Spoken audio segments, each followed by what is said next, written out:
Movers and shakers. दोस्तों, भारतीय cricket team का हौसला बढ़ाने के लिए बहुत सारी ऑडियो कंपनीज ने ढेर सारे गानों के कैसेट्स मार्केट में निकाले। अब भला हम एमएनएस वाले कैसे पीछे रहते, सो हमने भी एक गाना तैयार कर डाला। राम कसम। सचिन रे तुम तो कुछ खेलो, हो कप को जीत लाना है, न बैटिंग है न फील्डिंग है, वहां से जीत के आना है। सचिन रे तुम तो कुछ खेलो, वो वर्ल्ड कप जीत के लाना है। लड़कपन फील्ड में सोया, जवानी एड में खोया, वो वर्ल्ड कप देख कर रोया, वो वर्ल्ड कप देख कर रोया, वही किस्सा पुराना है। सचिन रे तुम तो कुछ खेलो, वो वर्ल्ड कप जीत के लाना है। Our guest writer Sadhna Sargam and Rajiv Verma. But before I give a large round of applause to Sharuki and the Rubber Band.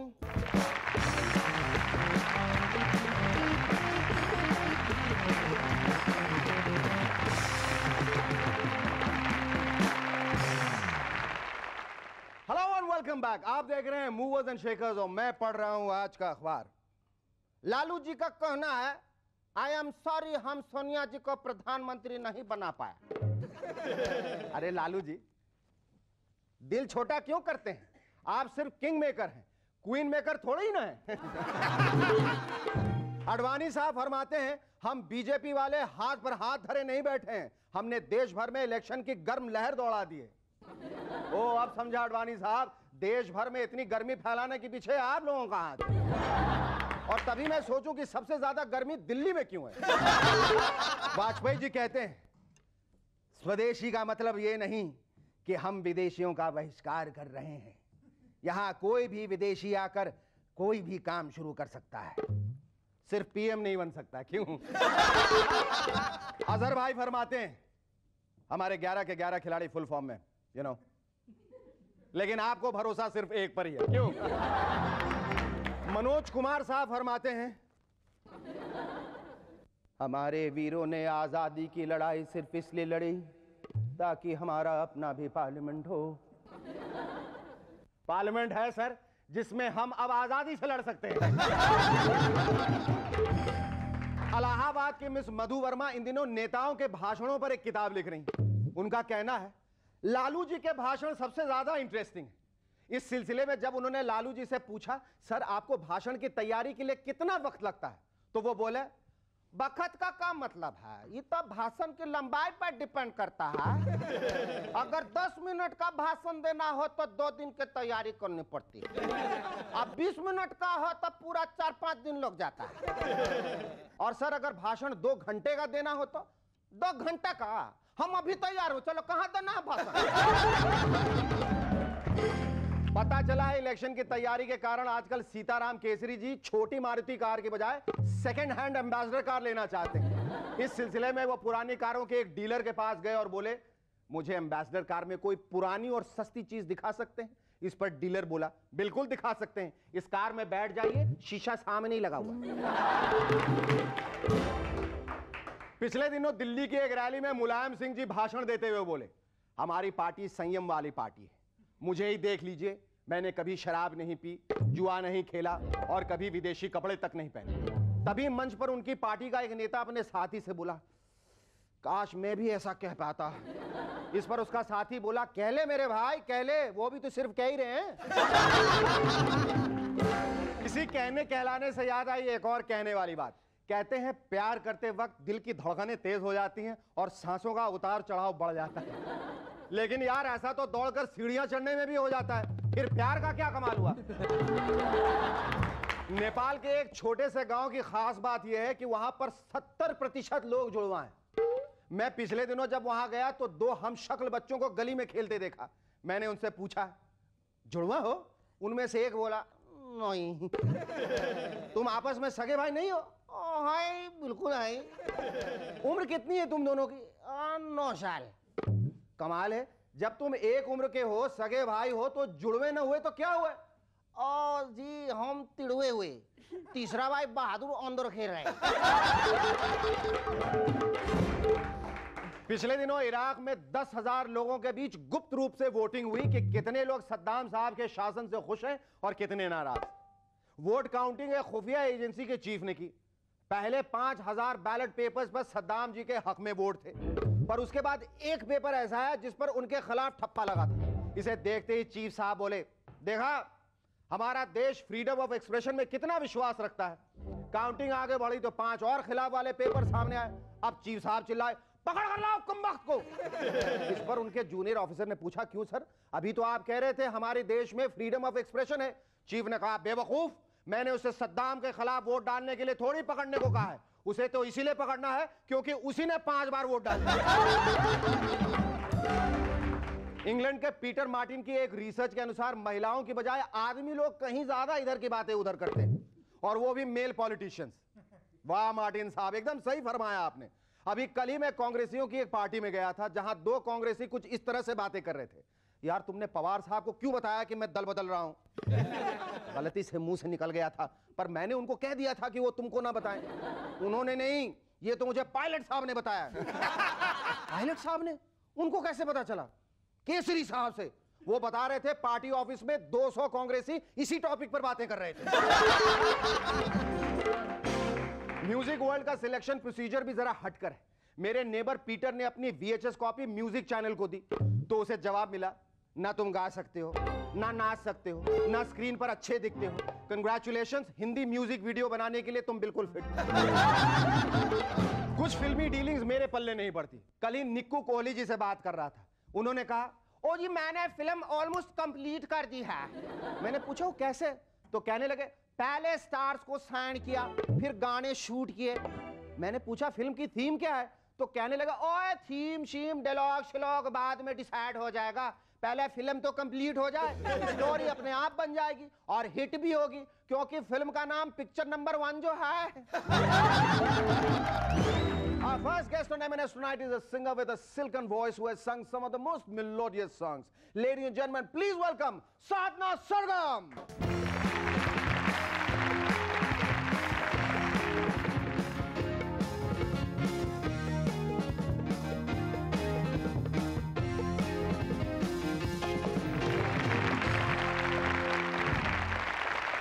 साधना जी, यहाँ हमारे शो में आने का बहुत बहुत शुक्रिया। जी मुझे बहुत खुशी हुई आपने मुझे बुलाया। Thank you so much. How did it all start Sadhana? How did it all start? Why singing? आपको कब ये एहसास हुआ कि you are a good singer, that you should train yourself to become a better singer? मुझे एहसास कब हुआ ये मालूम नहीं, क्योंकि मैं जब से कुछ समझ आई है तब से गा ही रही हूँ। तब से गा ही रही नहीं, कुछ माहौल ऐसा था, कुछ इंस्पिरेशन, प्रेरणा कहीं खास मिली आप लोगों को? जी हाँ, मेरी मम्मी नीला घाणेकर जी वो गाती हैं, उन्होंने मुझे बचपन में सिखाया क्लासिकल। उसके बाद मैंने पंडित जसराज जी से क्लासिकल सीखा और अभी कलंज भाई आनंद भाई से मैं ट्रेनिंग ले रही हूँ। What was your first song like? क्या वो पहला जो गाना आपने गाया वो फिल्म का गाना था? जी हाँ, गुजराती फिल्म का गाना था। अच्छा। हाँ हाँ। लेकिन पहला जो सोलो सॉन्ग मैंने गाया फिल्म रुस्तम में, दारा सिंह जी की फिल्म थी। दारा सिंह की फिल्म को, एक्शन फिल्म के लिए आपको गाने का मौका मिला। वाह, बहुत अच्छा गाना था लेकिन। अच्छा। हाँ, और फिर पिघलता आसमान में मैंने गाया, जिया नाहे लागे जो रत्ती अग्निहोत्री जी पे पिक्चराइज किया, और इला अरुण जी ने वो गाना लिखा है। इला अरुण ने गाना लिखा है? अच्छा, बहुत अच्छा गाना। अब आपको ऐसा गाना लिख रहे हैं जो इला अरुण गाने वाली हैं? अब मैं लिखूंगी वो गाएंगे, वही मैं कह रहा हूँ। साधना, जो जिन फिल्मों के लिए आप गाना गाती हैं, आपकी क्या ये कोशिश रहती है कि आप वो फिल्म जाके देखें भी? नॉर्मली इट हैपेंस कि रिलीज के बाद आप वो फिल्में जाके देखती हैं? पहले होता था, अभी नहीं होता। अभी नहीं होता, बहुत मसरूफ हो गई हैं। हाँ, you become overly busy. You know, honestly to tell you the truth, Jo Jeeta Wahi Sikandar is one of my favorite films, and so is the song Pehla Nasha. I would love you to sing that song for us. ये जो आप गाती हैं इतने सारे गाने, उसमें से कुछ पॉपुलर हो जाते हैं, कुछ आप बाहर जब स्टेज शोज के लिए जाती हैं यू सिंग, तो खास फरमाइश जो है वो कुछ गानों के लिए आती होगी। हाँ। लेकिन वो अक्सर क्या फिल्मी होते हैं या कुछ क्लासिकल गाने भी होते हैं? मैंने जब लंदन में फर्स्ट टाइम गई थी, मैं कलंज भाई आनंद भाई और अमिताभ जी का शो था, तो उसमें फिल्म बेस्ड क्लासिकल गाना गाया था। Film based classical. जी हाँ, ईमानदार फिल्म का गाना प्रकाश मेहरा जी की फिल्म है। उसमें गाना सुरेश वाडकर जी, अलका याग्निक और मैंने गाया है। अब स्टेज पे वो गाना गाना था और है वो तान वान है, उसमें सरगम और सब है, पूरा क्लासिकल अंदाज है उसका। तो मैं और अलका बहुत डर रहे थे, नहीं गाएंगे यार, अमिताभ जी को देखने आए यहाँ क्लासिकल तो डर था कहीं बूइंग ना हो जाए, कहीं है ना हूटिंग ना हो जाए, आ करके नीचे आना पड़ेगा। बिल्कुल बिल्कुल मतलब लगा। लेकिन सबने कहा कि नहीं ये गाना है, क्योंकि अपना इंडियन म्यूजिक है क्लासिकल, बिल्कुल बहुत अच्छा है। हम लोग अगर इसको ढंग से पेश करेंगे ना तो लोग पसंद करेंगे, और वैसा ही हुआ। उसके बाद इतनी तालियां, इतना अप्लॉज मिला और वंस मोर मिला, और तब जो लगा था, तब जो मजा आया था, बहुत अच्छा लगा। You definitely like to hear that song. Definitely, most definitely, can't miss that. कभी ऐसा हुआ कि सुबह रियाज कर रहे हो, खिड़की खोला, सारे पड़ोसी सुन रहे हैं, सारे पड़ोसी भाग गए, और जिस दिन नहीं भागे नहीं, और जिस दिन मतलब साधना रियाज नहीं करते उस दिन सारे पड़ोसी कंप्लेन करने को आ जाते हैं। कंप्लेन नहीं, कभी कभी कहती है कोई नीचे, आज तू केला ने मराठी हाँ, में हाँ।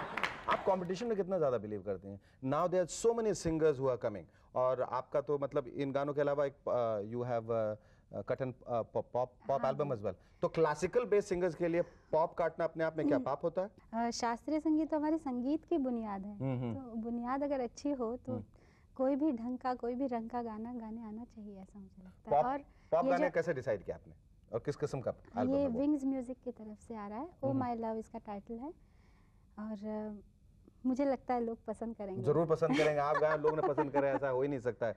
Are you carrying the cassette और सीडी और एनीथिंग? अभी तक मार्केट में बाहर नहीं आया?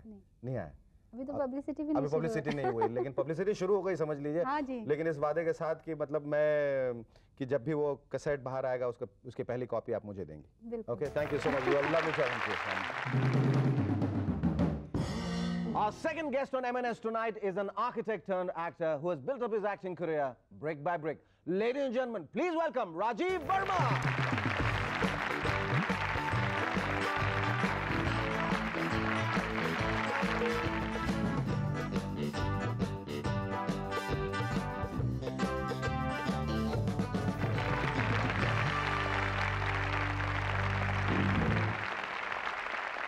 राजीव भाई, मैं ये सोच भी नहीं सकता कि जो इंसान 23 साल तक एक प्रोफेशन में बिल्कुल कंसंट्रेट करता रहा, उसी में जीता रहा, वो अचानक उसको छोड़ के, आर्किटेक्चर छोड़ के एक्टिंग में चलाएगा। I mean, what was the reason? I mean, क्या वजह थी? आपकी बनाई हुई सारी बिल्डिंगें गिरने लगी थी एक के बाद? That you wanted to turn on to a different profession. What was the reason? नहीं, ऐसा तो नहीं था, लेकिन आर्किटेक्चर अभी मैंने छोड़ा नहीं है। अच्छा, छोड़ा नहीं, पकड़ के रखा है। लेकिन पहले क्या था कि एक्टिंग मेरी हॉबी थी, आर्किटेक्चर प्रोफेशन अब उल्टा हो गया। अब उल्टा हो गया है। हाँ। एक्टिंग मेरा प्रोफेशन हो गया है, and architecture is still my hobby, which earlier also was. पर तो इस एक्टिंग की नींव कहाँ, कब, कैसे रखी गई? जहाँ तक मुझे याद आता है कि बचपन में हमारे गांव में रामलीला हुआ करती थी, बहुत छोटे थे हम, तो वहाँ से मुझे लगता है, क्योंकि हमारे फादर काफ़ी इंस्पायर किया करते थे, तो रामलीला से शुरुआत हुई, फिर स्कूल, कॉलेज, रेडियो, और फिर थिएटर। तो इस तरह से आपकी एक्टिंग की एफएसआई बढ़ती चली गई। पर थिएटर से जुड़ने के बाद आपके दिमाग में कब ये बात आई कि अब ना, I must move to Bombay, I mean that's the Mecca, that's the place I should be and I should start acting in films and television serial? इत्तेफाक से 86 में जब ये दूरदर्शन और इनके चैनल्स वगैरह बढ़े, तब मुझे चुनौती वो के लिए, इत्तेफाक से नहीं, बड़े सोच समझ के बढ़ाए गए थे। बहरहाल सर मेरे लिए इत्तेफाक था। हाँ, जी। मेरे लिए इत्तेफाक ये था कि चुनौती एक सीरियल बना रहे थे हमारे, उसमें वो एक ऐसे शख्स को देख रहे थे जिसका चेहरा लोगों ने देखा नहीं हो। हालांकि सुना ये था कि पहले उस प्रिंसिपल के लिए शशि कपूर जी से शायद बातचीत हुई थी, लेकिन शायद उनके पास वक्त नहीं था, और वो मुझे जानते थे, उन्होंने थिएटर मेरा देखा था। तो प्रिंसिपल शास्त्री का जो कैरेक्टर था उसके लिए मुझे उन्होंने इनवाइट किया, और मैंने थिएटर की तरह, मैंने सोचा ये भी एक थिएटर की तरह एक्टिंग का मौका मिल रहा है, तो मैंने वो एक्सेप्ट कर लिया। उसके बाद से एक के बाद एक, फिर फिल्म की, फिर How did you get your first film? उस वक्त मैं एक सीरियल और कर रहा था, मुजरिम हाजिर। हाँ। तो खैर वो उन्होंने आके वहाँ कैसेट देखा, और उन्हें शायद मैं पसंद आ गया कि वो जिस कैरेक्टर के लिए, सलमान के फादर के लिए जिस कैरेक्टर को देख रहे थे, और उन्होंने स्टूडियो में मुझे बुलाया, स्क्रीन टेस्ट लिया, कहानी सुनाई। तो जैसा होता है कि फिल्मों के बारे में जो सुना था कि एक कैरेक्टर जो एक मर्तबा कर लेता है उसका लेवल लग जाता है उस पर। तो मैंने कहा सूरज जी ये तो फादर का रोल है। हाँ। क्योंकि फादर का रोल मतलब हाँ। तो कहने लगे हाँ फादर का रोल तो है, लेकिन ये दो दोस्तों की कहानी भी है।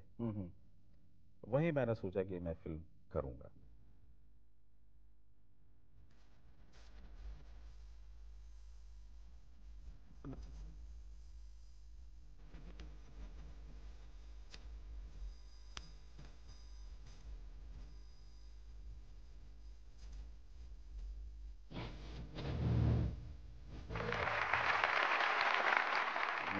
और मुझे उसकी एक ख़ास चीज़ ये याद है कि उसका मुहूर्त शॉट मुझ पर लिया गया था।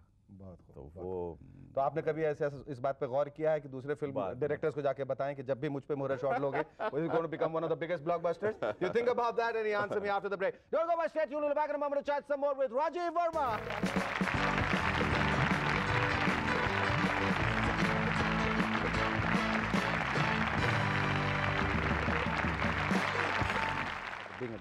Hello welcome back to MNS once again. Rajiv भाई आप बताइए, आप ये कभी आपने फिर किसी प्रोड्यूसर को परेशान करने की कोशिश की या उनको ये आश्वासन दिया कि मुझ पर मुहूर्त शॉट लिया करो तो ये फिल्म तुम्हारी जरूर हिट होगी, it will be one of the biggest blockbusters? ऐसा कुछ हुआ कभी फिर? मेरे ख्याल में अभी तक तो नहीं हुआ, कि शायद आपके इस प्रोग्राम के जरिए लोगों तक ये बात पहुंच जाएगी, जरूर पहुंचेगी। ये अभी इस वक्त फिलहाल आप कितनी सीरियल्स में काम कर रहे हैं? एक तो सोनी में हिना। अगर हिना बेटी को जरा भी दुख या तकलीफ पहुंची तो उसके लिए मैं अपने आप को गुनहगार समझूंगा और आपको इसका जिम्मेदार। इसलिए आइंदा इस घर में रूबी का नाम तक न लिया जाए। Now what eventually do you want to do in life? Are you very happy with the way your career has shaped up or you want to? No, I am not very happy. अभी हो सकता है कि 4-5 साल बाद मैं यहाँ से वापस चला जाऊँ, लेकिन मैं एक I want to go into teaching drama और थिएटर एक्टिंग। वो मैं एक इंस्टीट्यूट प्लान कर रहा हूँ भोपाल में ही, और अगर कुछ यहाँ काम अच्छा चल पड़ा, मेरे सेटिस्फेक्शन का हुआ, तब तो मैं रुक सकता हूँ। अदरवाइज हो सकता है 4-5 साल बाद वापस चले जाऊँ। हम चाहेंगे कि ऐसा वक्त कभी ना आए जब आपको ये सोचना पड़े कि मुझे भोपाल वापस जाना। आप यहीं रहें, आपको हमेशा अच्छे अच्छे रोल मिलते रहें, and let's presume that there comes a time when we are all very very proud of you. Thank you, thank you. आज का ये खत भेजा है विलेपाले ईस्ट मुंबई से देवाशीष के उदयवर ने। पत्नी: अजी सुनिए, हम घर में जहां भी पैसे रखते हैं वहां से अपना लड़का चुरा लेता है, उसके लिए हमें क्या करना चाहिए? पति: चिंता की कोई बात नहीं, पैसे उसके कोर्स की किताबों में रख दो जिन्हें वो कभी हाथ नहीं लगाएगा।